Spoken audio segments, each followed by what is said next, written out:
Parkinson's disease এটিতে আসলে কি সমস্যা হয়? প্যাথোফিজিওলজিতে যাওয়ার আগে যদি আমরা উপসর্গগুলো একটু আগে জানি তাহলে অনেকের জন্য সহজ হবে বোঝা।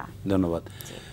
পার্কিনসন্স ডিজিজটা আসলে একটা অবভিয়াসলি এ নিউরোলজিক্যাল ডিজিজ। সো নিউরোলজিতে অনেক রোগী আছে, স্ট্রোক আছে, মৃগী রোগ আছে। আচ্ছা। সো পার্কিনসন্স ডিজিজটাও একটা নিউরোলজিক্যাল ডিজিজ। বিশেষত এটা একটা প্যাটার্নের ডিজিজ, মুভমেন্ট ডিসঅর্ডার, মানে এটা চলাফেরার সাথে জড়িত অসুবিধা সংক্রান্ত রোগ।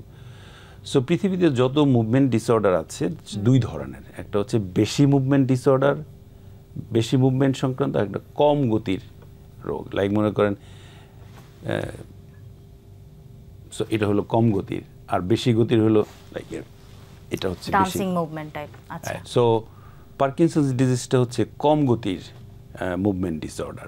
তার মানে বোঝা গেল যে এটার সাথে গতির চলাফেরার একটা ব্যাপার আছে। সে ব্যাপারটা কি? ব্যাপারটা হচ্ছে এখানে গতি কমে যাবে, সেটা চলাফেরার গতি হোক, কথা বলার গতি হোক, খাবার দাবারের ঢোক গিলার গতি হোক, এগুলো কমে যাবে। আচ্ছা। তাহলে এই গতিগুলো কমে যায় কেন? পার্কিনসন্স ডিজিজটা আসলে কি? সো পার্কিনসন্স ডিজিজটা হলো একটা আসলে বিশেষ ধরনের একটা হরমোন এর অভাবজনিত উপসর্গ সম্বলিত একটা রোগ। এই হরমোনটার নাম হচ্ছে ডোপামিন। আচ্ছা।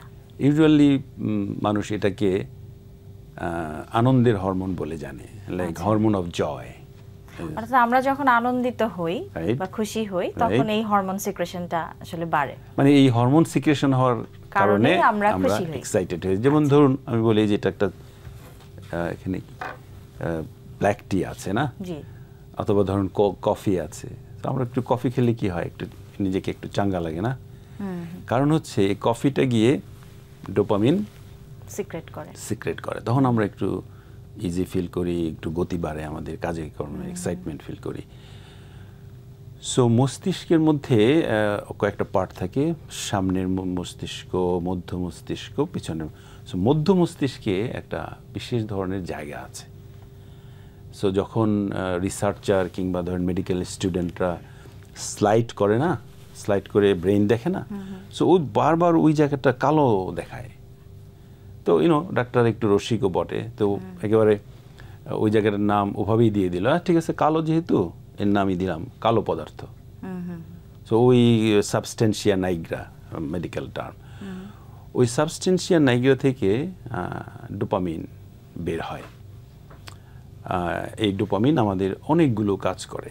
সো আপনাকে যদি আমি একটু লিস্ট দেওয়া প্রয়োজন, সো আমাদের যারা পার্কিনসন্স ডিজিজ রোগী আছে তাদের এই হরমোনের নামটা একটু মনে রাখবেন, কারণ এটা আপনার রোগের কারণ।